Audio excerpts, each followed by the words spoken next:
All right, we are back. UP Power. I don't know what episode this is. That's a good sign. It means we've been rolling for a little bit. Kevin McNulty and Keegan Cooper back with you. Keegan, how you feeling? Good? Better than last week? Better than last week. When we skipped out? A little under the weather last week, but back feeling good. Good? The wife and kids, everyone good? Yeah, yeah, everything's good. The little kitten, Salem, she's doing well, taking care of me. But no, I was under the weather last week. We skipped out, but we're back, and we've got a lot to talk about. Yeah, honestly, a good time to do it because the next month, man, it's exciting. Hoops, hockey, we'll get into all of it today, but we'll start with the end of our rivalry series broadcast for the year, unless we have a surprise meeting and we're able to throw that on like we did last year in the GLIAC tournament, at least on the men's side, and that's where we'll start.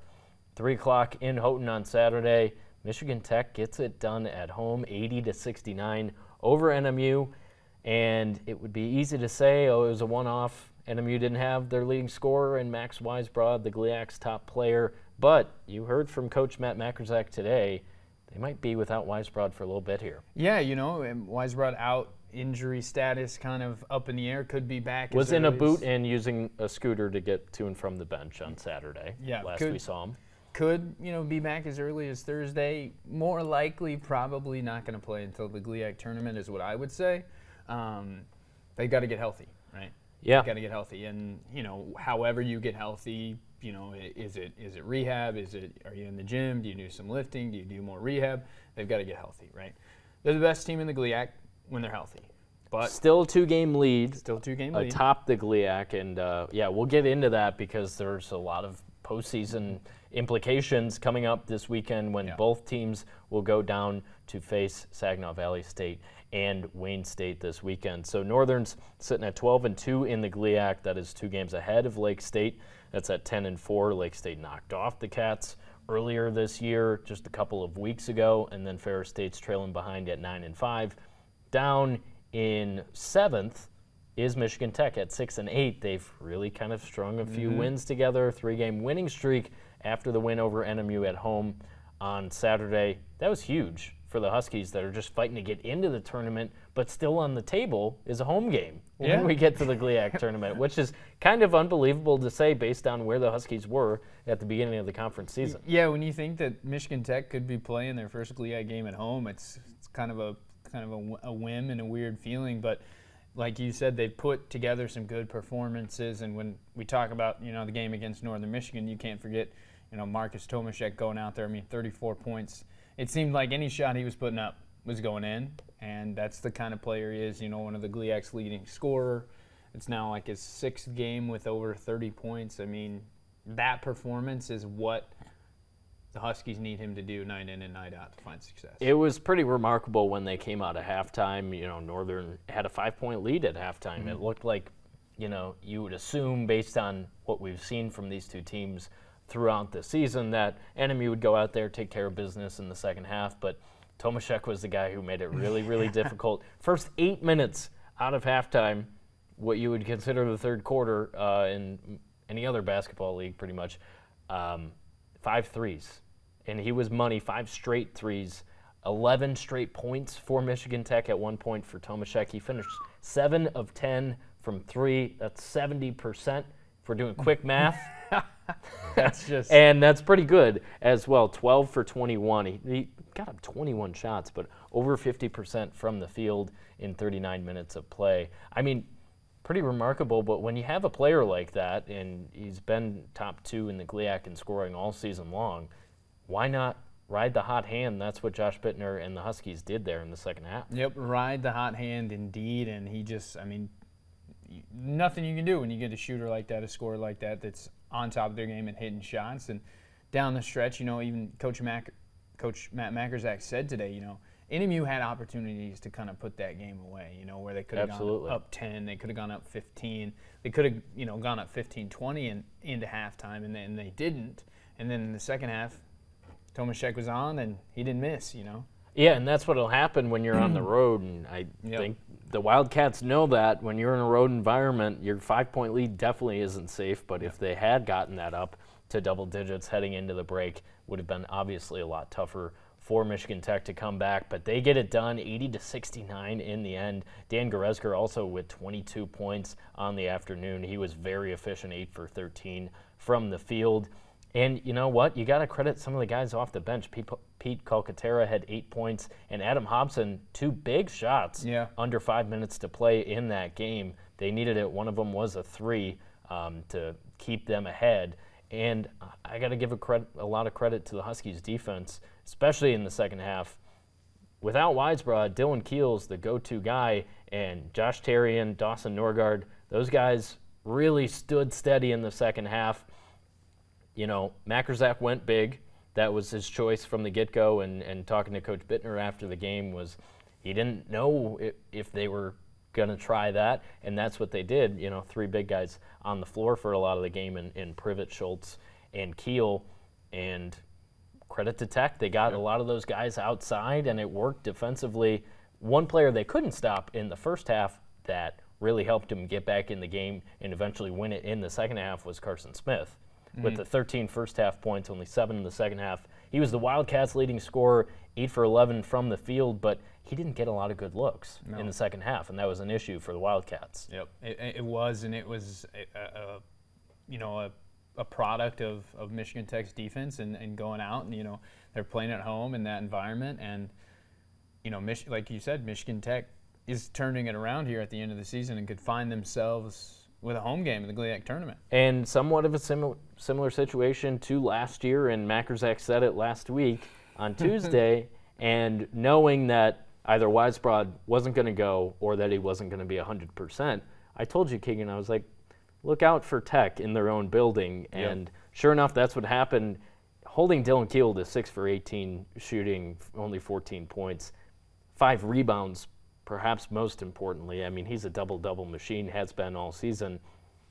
Tech did a great job with Keel because, like I said, without Weisbrod, that's the go-to guy, and they were able to stymie everything that he's been able to do pretty much all season long. So, number 1 seed in the tournament still on the table for NMU. Tech now maybe in play for that 4th spot and hosting a game in the GLIAC tournament, but also on the flip side of it, could fall out. So these last 4 games of the season, we got 2 weekends left of the GLIAC basketball season. Should be tons of fun.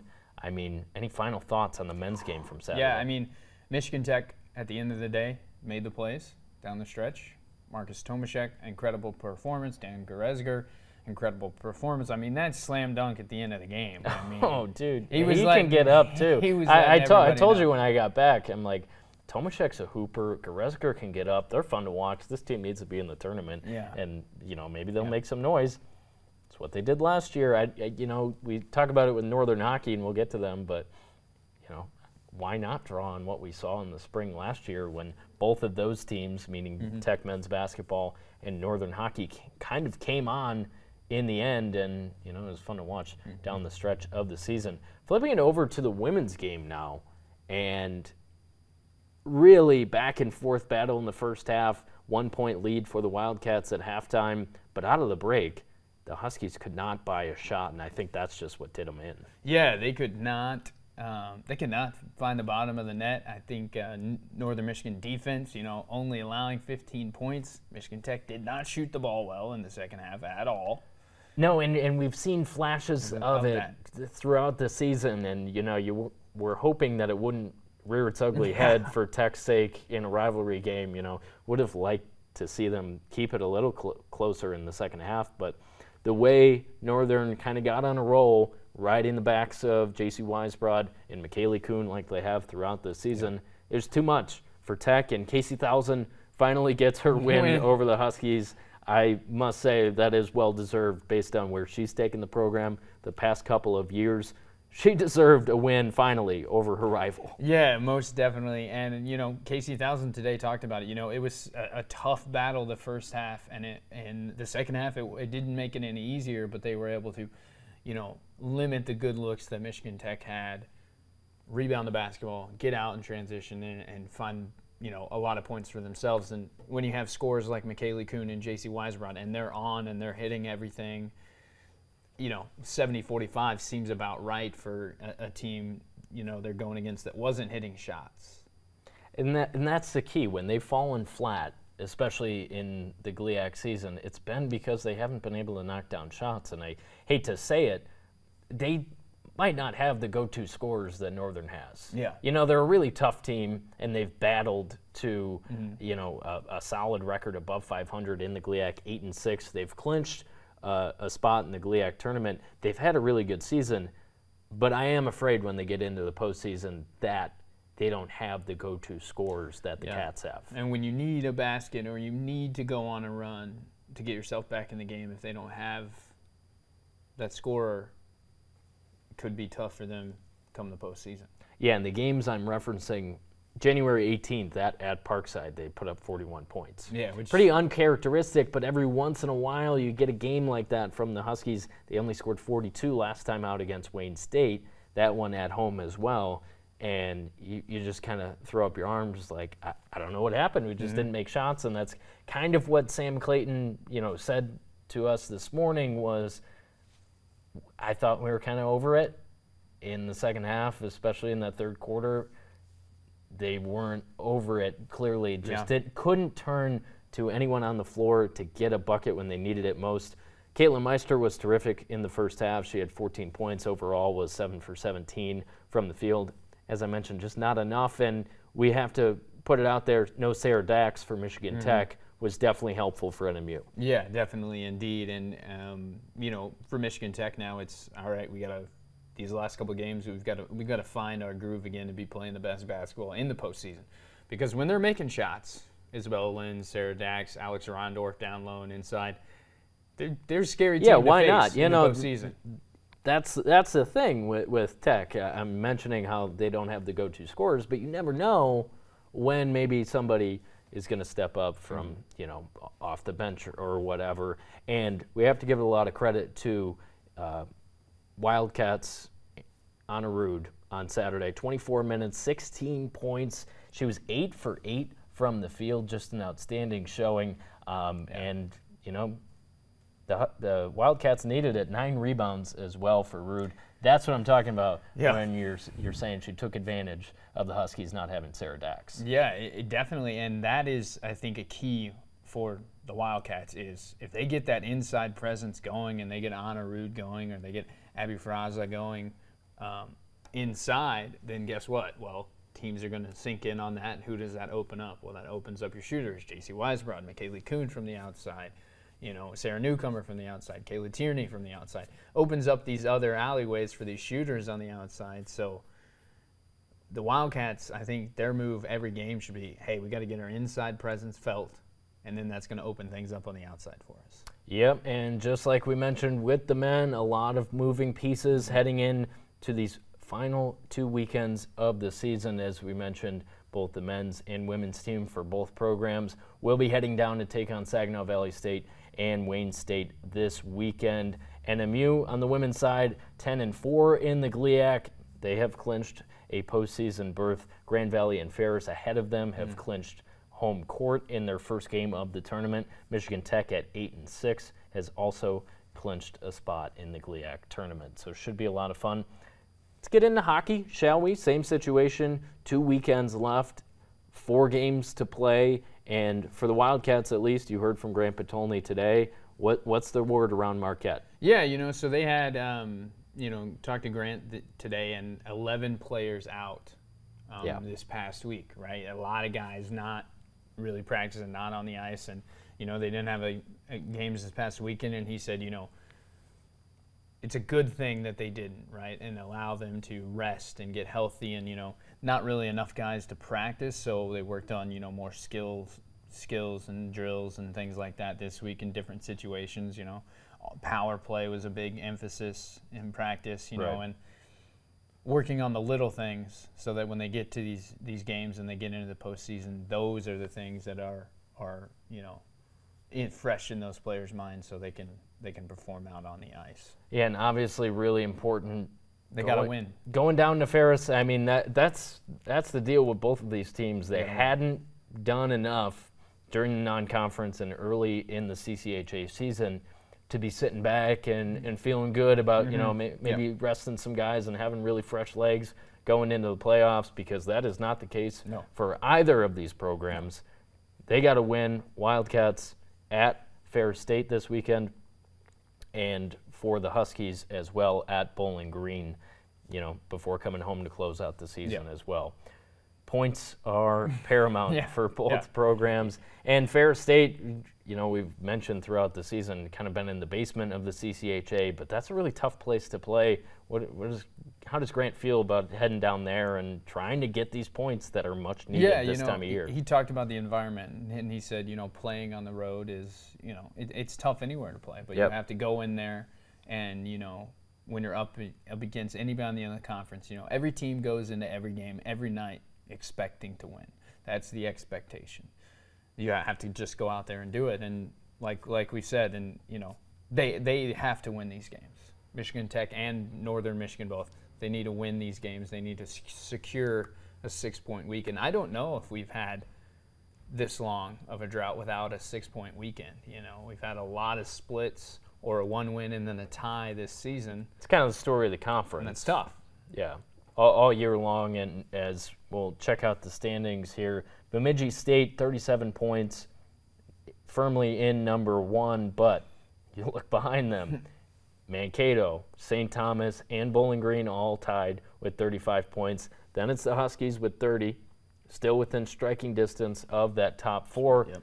They play Bowling Green this weekend. They know it's an incredible opportunity. And then another team that's sitting there with 35 points, St. Thomas, comes to Houghton in the final weekend of the year. So, like we mentioned, it's there in front of them. Now Northern Michigan down in 7th at this point. Ahead of them by 2 points is Lake State, that has played one more game. Mm-hmm. But NMU still sitting idly by, I'd call it. But, a huge series with the Bulldogs coming up. I mean, if they don't come out of there with at least 4 points, kind of closing the book, even if they are playing in the CCHA tournament, it would be on the road. Yeah, and that's not, and as Grant has talked about all season, typically the Wildcats are better at home. So to be able to get there, which it's possible with some wins and some other teams dropping some games, that they can move up into the standings and sneak into a 4 spot. You got to go out there on the ice and do it. And you've got to score. You've got to score. And I think for the Wildcats, if they can score first and play from ahead and not play from behind, we've looked at a lot of their games this season, and when they've played from ahead, they're a lot better. Yeah, absolutely. And I mean, I think that's a story for most teams. Most teams, yeah. There are teams in the conference like Mankato really likes playing from ahead, and Tyler Shalas was talking about that today, where last weekend when Mankato was up in Houghton for Winter Carnival, they were trying to pour it on them, and in that second period on Saturday, this is back a week ago, they had a lot of success doing that, and I think that's been a little bit of a kryptonite for the Huskies, is just having extended shifts that you're not getting the puck out of your own zone. Yep. You're not getting any shots off. Guys are getting tired. Meanwhile, you got the guys on the other side of the ice, fresh legs, moving in and out, getting shots off.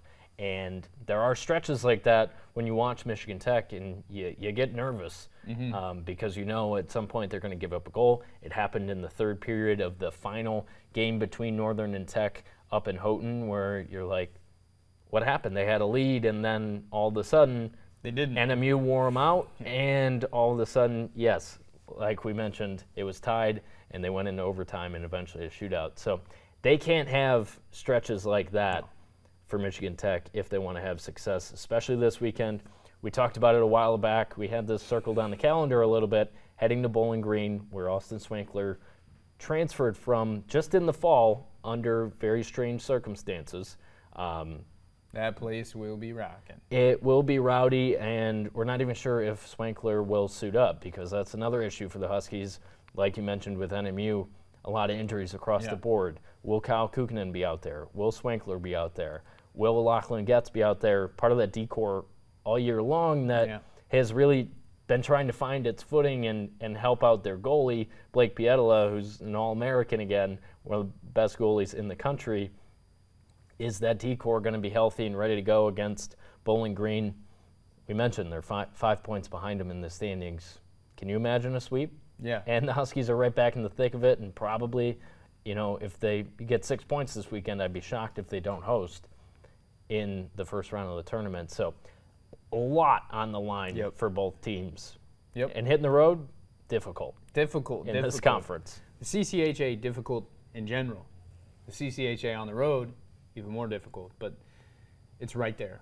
And it's and you get to this point in any season, in any sport, and it's the opportunity is right there. It's right in front of you. Are you going to go out and are you going to get it? Yeah.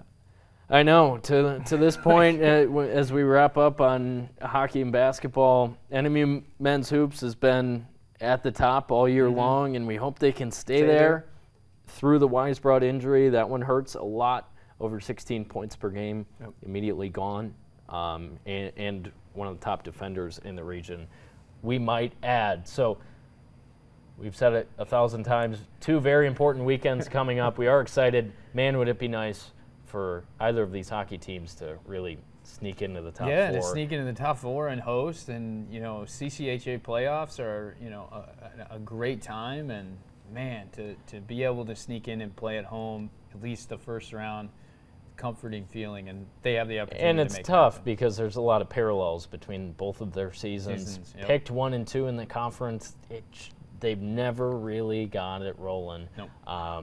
And that's been the case for both teams. So we'll see with 4 games left if they can make any magic happen before we enter the postseason. But we should mention spring sports underway. We've had a couple of Friday night NMU lacrosse games that we've gotten on to fever, but a good start for the Wildcats. Lindsay McNulty has to be pleased. She's happy. Yeah, I mean 3-0 to start the season. They scored 24 goals in the season opener, 14 in the second game, and 17 in the third game. So let's just say the offensive potency there is it's big for also Northern Michigan. In 2 of those games, 9 combined goals allowed. Is pretty impressive as well. But competition steps up this Friday with Maryville coming to town. Yeah, Maryville, number 11 in the country.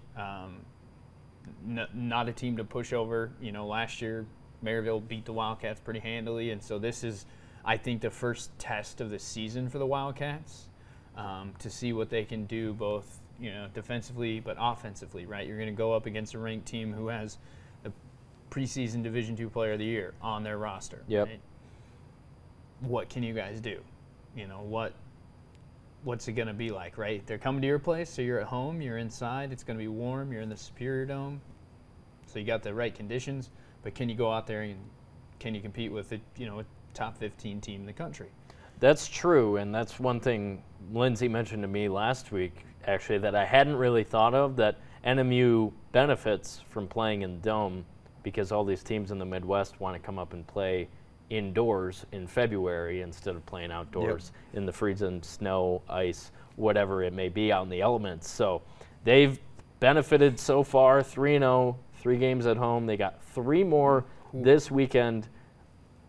We'll see if they can stay healthy throughout the weekend. Playing 3 lacrosse games back to back is not especially easy. So it goes Maryville on Friday, College St. Benedict on Saturday afternoon, and then McKendree coming in on Sunday. So we'll really get a good idea for where this team is after this weekend. Yeah, I think the first big test for them, and it's going to show, hey, where are we at, before we get into GLIAC play when they go up against, Grand Valley and these Davenport teams who are also Grand Valley number 5 in the country. So yeah, let's get an idea of where we're at. Now we can't litmus test. Yeah, the litmus test. We can't negate to talk about green and gold, Minnie Battelle and the season that she's had to start, right? 3 games, 17 goals, so many assists. And knowing you have a player like that on attack, that you're kind of just like, she's going to score. It's a Tomaszek feeling, and that's what Bittner said on Saturday. It's like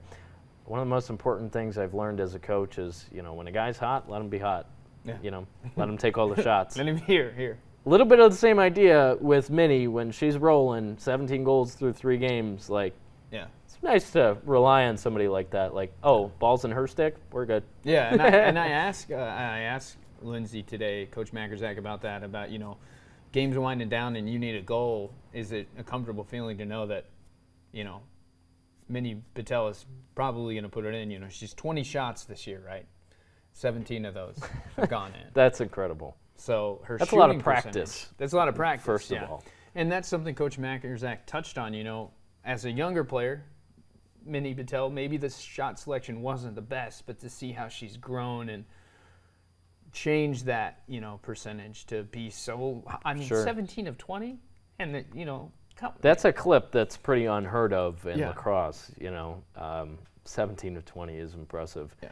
3 big games this weekend. We'll see. You know, and after we finish up basketball and hockey season, we'll be talking a lot of lacrosse as the spring moves forward. So excited for them before they hit the road for what seems like a couple of weeks. But I think 5 straight on the road. So 3 big games for NMU lacrosse coming up. We should tie a bow around NMU's alpine skiing weekend at Marquette Mountain. Very successful for the Cats. Yeah, I mean, day 1, podium sweeps. I mean, does it get better than that when your team's going 1, 2, and 3? Great performances from the team. Day 2, podium sweep for the women. The men right there, St. Olaf sneaks in the top 3, and they go, and NMU goes 3, 4, and 5.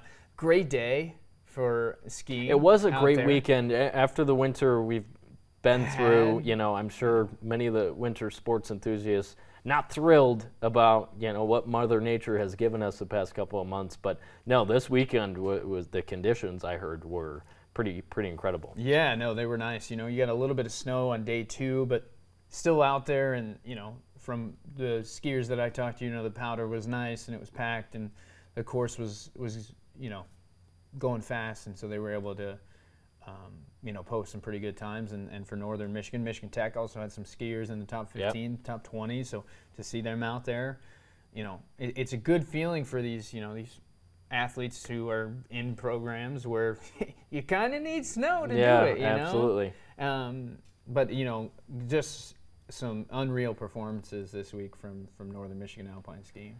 It's a good weekend for the Cats. As you mentioned, a couple of Huskies sneaking in there as well. Hopefully the conditions are just as good or close to as good this weekend for Pine Mountain Ski Championships as well. So we have that to look forward to before, you know, the weather will start warming up for good. It's hard to believe. Is it in early spring? Do we know? Punxsutawney Phil has us thinking it is. And if you look outside, a lot of the snow is melting once again. Ready to get into high school hoops? Let's do it. Let's do it. All right. What a crazy week of high school hoops. Actually, I wish some of these games were saved for Friday. When we have a little bit more time to talk about them. But what are you going to do? Iron Mountain in Divisions 1 through 3 on the boys' side, still at number 1. They're 19-1 on the season. Big win over number 3 Kingsford. This is unchanged, so I'll go through in Divisions 1 through 3 for the boys. Iron Mountain, Marquette, still only 3 losses on the season. Those all came prior to December 13th. Kingsford is number 3, 16-3 on the year. Menominee, 15-5, lost last night to Kingsford. We'll get into that. And then Jeffers, 20-1. We saw them win a couple times again last week. They keep it rolling. A big win over Escanaba, a part of that stretch for the Jets. But last Tuesday, Iron Mountain Kingsford. I mean, we had been looking forward to that one for about a month, and Mountaineers go on the road, take a 20-point lead in the second half. Kingsford cuts it to 2 in the final 4 minutes of the game, and then the Mountaineers kind of just don't turn the ball over, get to the free throw line, knock down your free throws. That's what they did. But the Flivers showed something, and I think they capitalized off of what they showed last night, a big win over Menominee. Yeah, a big win over Menominee indeed. And head coach Dan Okinen talked about how he was so happy that his team didn't give up, you know. It was kind of a strange game because they were up and then all of a sudden in the second half they were down by a couple and had to stick it out. And I think being in a lot of these tight games and now playing 20-plus games on the season, these teams are starting to figure out what they need to do in the late game situations to get it done. For Kingsford, that involves a lot of Gavin Grondin. Yeah, and I mean, you know, game-winning layup makes the free throw. They win 62-61 last night. when he's going, man, give him the ball. And what's that thing? Scottie Pippen used to say to Michael Jordan, give Michael the ball and get out of the way. Yeah, exactly. Because he was on, and and that is what Kingsford needs a lot of these nights is Gavin Grondin. Come on. Well, he's such a reliable scorer, and you see those across some of the top teams in the UP. It's the Turkoffs for Menominee. Played very strong again last night. Monday night, that is the Maroons on the road at Kingsford. They fall just short. Still excited to see what Menominee can come up with in the state tournament as we get into the postseason next week already. And we are previewing some of these teams as they get ready for the postseason. But, yeah, it's already here. Just pretty much one game left on the schedule for all these teams. You'll be at Iron Mountain today talking to Bucky Johnson and the boys. I'll be at Marquette tomorrow talking to Rich Leedy and everyone as they get set for postseason. That should be really interesting. 15 in a row for Marquette, though. I mean, we talked about this. And we've watched them play quite a bit. We have the fortune of, being relatively right close to them. So when they're playing, it's must-see TV, and they can score 1 through 5 when they're on the floor. I mean, sometimes Rich Leedy will sub 5 in, 5 out, and it's pretty remarkable. I asked him about that. I was like, what does it say about your team that Jackson Jermu and Kyler Sager in the game against Negaunee last Thursday, they win the Victor's Cup. Second half, a unbelievable scoring performance. And it wasn't a lot of Jermu and Sager, which we've seen most of the season. It was the other guys stepping up, and, of course, Jacob McPhee inside, being a beast, throwing down a dunk in the second half. And he said, a lot of these guys are perfectly happy getting assists. And, Jacob against Houghton last week, Jackson Jermu, had 16 assists, he told me. Jesus. And they scored 90 points. Yeah. And he was thrilled with that because, that is a fantastic game. You're putting up 90 points. Yeah. He had 10-plus himself, but 16 assists. They're playing team basketball, and in the win over Negaunee, it was Wyatt Lankinen, I think, had 18. That's just you never know, and then he'll have games where he has 4 and is very quiet, and that's okay because Marquette probably won. They've won 15 in a row. Yeah. I mean, we look at this past weekend, right? They played Lakeland, team out of Wisconsin, 52 points in the first half. Yeah. 52 That's 16 points. minutes of basketball, by the way. It's, That's a normal NBA half. You're scoring 50 to 60 points. Yeah, in 24 minutes. That's only 16 minutes of basketball. They scored 52. I mean, they can really pour it on you. Yeah, up and down, moving it inside to McPhee, outside Jackson Jermu. Don't let him go to his right. You know. I know. He gets to the rim in about 2 seconds. Yeah, and Kyler Sager from the outside, if he's on, which he usually is, deadly. You can't leave him open. They're really fun to watch. We'll see what their draw is when we get into districts and regionals coming up pretty soon, but hopefully it's a favorable draw where we can watch them keep this winning streak going a little bit and play into March a little further. Of course, Iron Mountain can't say enough about what they've been able to do. Yeah. We'll hear more from them this week, but 19-1 on the season. Only loss coming to Menominee, obviously a very formidable team that can play on the road. They've demonstrated that, and their 1-point loss to Kingsford and the loss at the win at Iron Mountain a couple weeks ago. Getting into Division 4, and number 1 has gone unchanged for a couple weeks, and we want to talk about this team quite a bit. It is Munising, 16-4 on the season. They're playing outstanding. Number 2, it's St. Ignace at 14-6. Norway slides up to number 3. They're 15-5. Forest Park at number 4, 16-3. Don't really think they deserve to move down, but that's how it shook out with the other teams moving up. So Forest Park is in 4th. Lakeland and Hubble is 16-3, been playing outstanding just like their girls team. And then Pickford received votes at 14-5.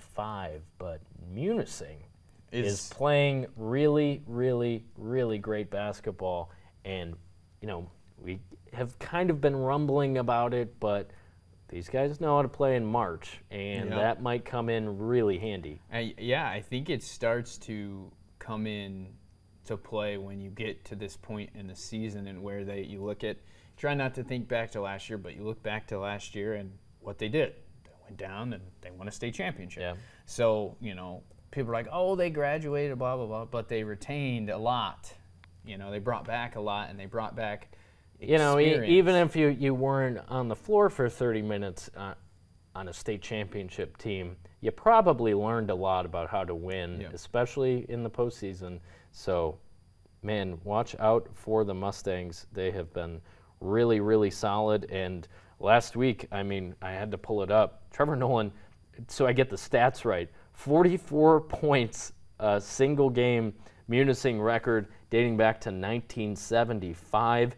He got his 1,000th point on that night. He's just a junior. We've only seen a couple juniors reach the 1,000-point mark this season. Oscar Kangas from Iron Mountain is one of them, but Trevor Nolan is one heck of a leader. And you mentioned you get him behind the arc, and he's got an open look, he's probably not going to miss. Yeah, just a message to all teams. Don't leave him open. No. Don't leave him open, because he's going to make it. He's a great shooter, and if you leave him open, he'll put up, 44. 44 is just. That was 44 points and an 86-44 win over Rapid River. So Trevor Nolan by himself would have taken the Rockets to overtime. It's wild, yeah. Isn't that crazy? Which is just wild, and that's the product of two. He's on, let him be on. Yeah, let him cook. Let him right? cook. Let him cook. That's what us Gen Z people say. Yeah, Munising, they've been there before. They're playing great basketball. Trevor Nolan, Dussault, Carson Knitz. Yeah, absolutely. And then think about the leadership of Terry Keenan as well, their head coach. So. Exciting to see how it shakes out in Division 4. A lot of these teams will end up playing each other, which is the exciting part. Yeah. Norway's been playing good, as we mentioned. They didn't lose last week. I believe 2 wins. They're 15-5. That's why they move up ahead of Forest Park, which also was undefeated last week. They just, had the drawback of every other team in Division 4 having a good week as well. So we'll see how it shakes out as we head into the postseason. Moving on to girls, and in Divisions 1 through 3, not a lot has changed because at the top, we got 2 teams that aren't going anywhere. Negaunee at 18-1, Bark River Harris at 17-1. They've been so electric all season long. Think back to that Bark River Harris buzzer beater over Escanaba a couple of weeks ago. Ooh. And then thinking about Negaunee going into Ishpeming and handing them their first loss. Those teams have only lost to each other, which is really funny. The next door neighbors there. But elsewhere in Division 1 through 3, Sault Ste. Marie in the 3 spot, 11-4. Houghton is 14-5, having a good season, hanging out at number 4, and Gladstone 12-6. We'll get back to Negaunee and Bark River, but Gladstone, Lily Johnson is playing out of her mind. You're going to get to watch her tonight. Yeah, gonna be down in Kingsford to watch her take on the Flivers, and Gladstone, I think, is that team that's right there, and you can't. I would agree, but when you have a player like Johnson who's capable, she eclipsed the 40 mark last week as well. Yeah. So if she's capable of having nights like that, they're certainly dangerous. Yeah, dangerous. I think they're right on the cusp of being like, hey, when we get in the postseason, don't write us off, because if Lily Johnson goes off, we could be sending you packing. We could be sending you home, and they're playing good basketball, doing the things that they need to do, and if Lily Johnson having a good night, putting up 40 points, don't discount the Braves. It certainly is something to think about when you think about Division 1 through 3. Is that's a player, only a sophomore, who's capable of going off, and that might lead to a win when we get into the playoffs. But Negaunee, I'm going to see them tonight at Marquette. Ella Mason still doing her thing. I guess didn't get a full recap of the Ishpeming win. I mean, she went off, and she's just had an incredible season, incredible career. Really hope the Miners get to close out her career in a strong way. That means district titles, perhaps regional titles for this Miners team that is really well-rounded too, beyond Mason. Yeah, they're pretty deep 1 through 5, and even when you get 6 through 10 on the bench, they've got scores in all facets. But Ella Mason, when you talk about that Ishpeming game, she was on. And Ishpeming just could not. It didn't matter. Hand in the face. It did not matter. If she was shooting, it was going in. Goes for 30. Ishpeming had an off night. It happens. You can't be perfect every night. But they responded. They responded Over Beriga and in a big way, and that I think that shows a lot about that team as well. Shows a lot about Ishpeming and how they were able to, okay, we lost and respond against also another good team out of Division 4. Absolutely, and let's talk about Division 4. Ishpeming 17-1, that only loss coming to Negaunee, like we've talked about. Beriga is still at number 2, 15-4 on the season. Lakeland and Hubbell is 18-1. So how about this?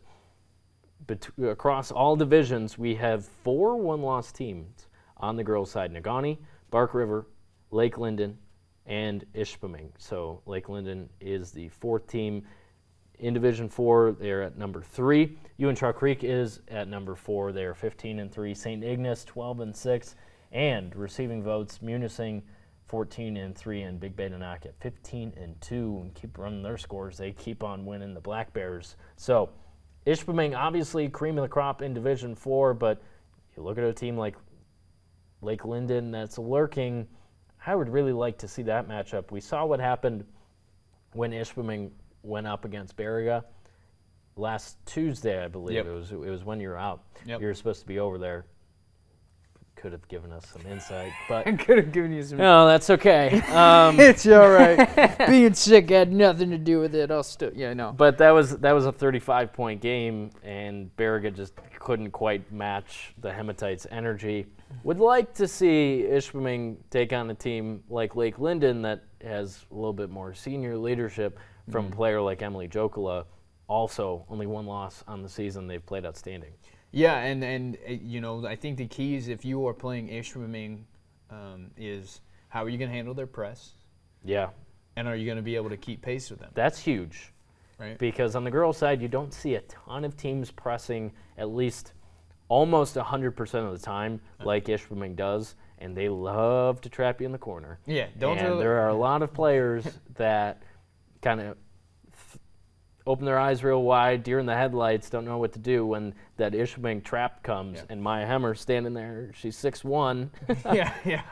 That's a little daunting. So you're right about Ishpeming's press. When they put that on, how do teams react? That's really important. Yeah, and I think for them that will be key in the postseason is if you look at their points off turnovers and their forced turnovers and their points in transition, they dominate in those categories simply because their pace of play is a lot faster than most teams play.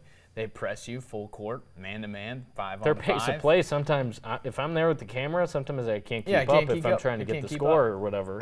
Okay, they're inbounding the ball. Oh, wait, they already stole it, and now they're shooting a layup. Can you handle the press? Can you limit Maya Hemmer if she's going off inside? Can you also guard around the arc? Because Janessa Eagle, Jenna Mackey, they can shoot. They're a tough team to play against. A bunch of outstanding players for the Hematites.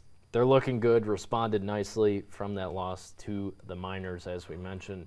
Negaunee also playing really well. We'll get a look at them tonight, Tuesday night against Marquette. Callie Ryla, is part of that supporting cast for Ella Mason. They've been really, really good. So about 1 game left for most boys teams, about 3 games left for most girls teams. So it's here. Like we mentioned, we're going to try and preview some of these top teams as they enter the postseason, so be on the lookout for that. What else have we not covered? Purdue lost on Sunday to Ohio State. That's a little nerve-wracking. Are you still picking them to win? Yes. Still picking them to win March Madness after they lose to Ohio State. Ohio State, the first game after they fire their head coach. It's not a good look, but they've only lost 3 games all season long. We can't forget that. That's fair. Houston over Ohio State last night. I don't know if you caught any of that game. Houston is so underrated. When you look at the Big 12, who's going to have like 10 teams in, they've been cream of the crop all year long, been able to go on the road and do it. They did lose at Iowa State. Iowa State's really, really good. They're probably going to be a 2 or a 3 seed, but Houston can score, and I think that's huge for any team going into the tournament is they can score, and that's what frightens me a little bit about Purdue is one of their guards, Fletcher Lawyer, has gone completely cold. I think he's like 3 for his last 21 over his last three games. Not good. Don't hold me to that, but it's quite similar to that. I know it's 3 for something around 20 over 3 games. That scares me a little bit because you need those guards, Braden Smith and Fletcher Lawyer, to be able to score in the tournament, especially going up against a double-digit seed because they don't do very well there. So, yeah, I'm not feeling great about the Purdue loss, but if they're on the 1 line, I'll still feel confident picking them. Still riding that. How about UConn just trouncing Marquette, that game going on when NMU took on Tech on the men's side? Yeah. I mean, UConn is the best team in the country. I think Houston's number 2, and then you can make a case for Purdue or a couple other teams, Arizona if you wanted to, but they play in one of the worst Power 5 conferences. So, Marquette, I was rooting for them because it's like UConn, like they're all back on their 5-time national champions stuff, but man, are they an incredible team. Donovan Clingan's going to be awesome in the NBA, but man, they do it.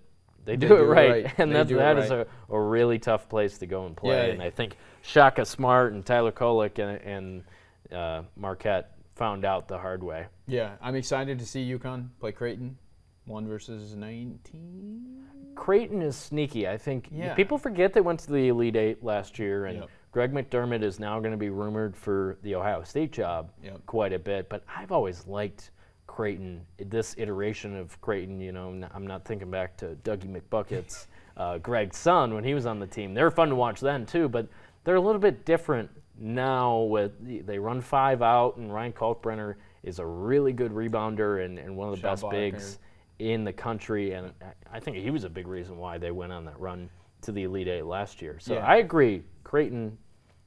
I like the Blue Jays. I like the Blue Jays in that one against UConn. Maybe not Final Four, when you're talking about UConn and Purdue, but you never know. Make a run. Michigan State. Can't forget about that. Spartans get it done against Michigan. They're figuring it out, man. They're figuring it out, and it's a beautiful thing. It's really funny to watch every single year.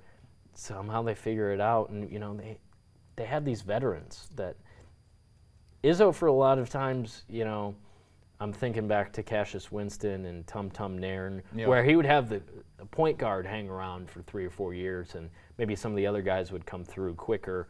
But now he's got these guys in Malik Hall and Tyson Walker and A.J. Hoggard that have just hung around and really like what Jaden Akins has done over the past couple of weeks. He was scoring at a very high clip coming into the Michigan game, and they didn't play their best, but that was on the road in a rivalry game. Michigan had Doug McDaniel, which was big because Wolverines didn't have their best player, and that program's so screwed up. First of all, with Juwan Howard, that Doug McDaniel was suspended for road games, but playing at home, so that's why Michigan had him this past weekend. But Spartans went in there, took care of business, and they're looking good. They're pretty much the lock for the tournament now.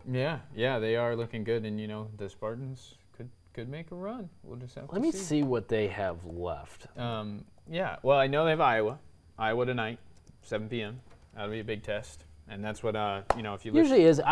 Iowa's obviously not the team they were with Keegan and Chris Murray the past 3-4 years, but they're a scary team, especially when they're playing at home. So, for Michigan State going forward, a double bye in the Big Ten tournament would be pretty cool too. If they hang out in the top 4. Illinois is still alive for the not outright. They could tie the Big Ten title with Purdue. With Terrence Shannon back, they look really good as well. I watched most of that game at Maryland, and Terrence Shannon makes a pretty big impact because Maryland went in to U of I a couple weeks ago when the Illini still didn't have Shannon, and it was a different story. Maryland, not a very good team this year, can't shoot, especially bad on the road, and they went into Illinois and had no problem. Different story when they have Terrence Shannon. So, coming up for Michigan State, home for Iowa, home for Ohio State. You got to feel really good about that.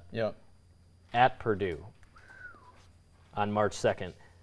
That's going to be tough.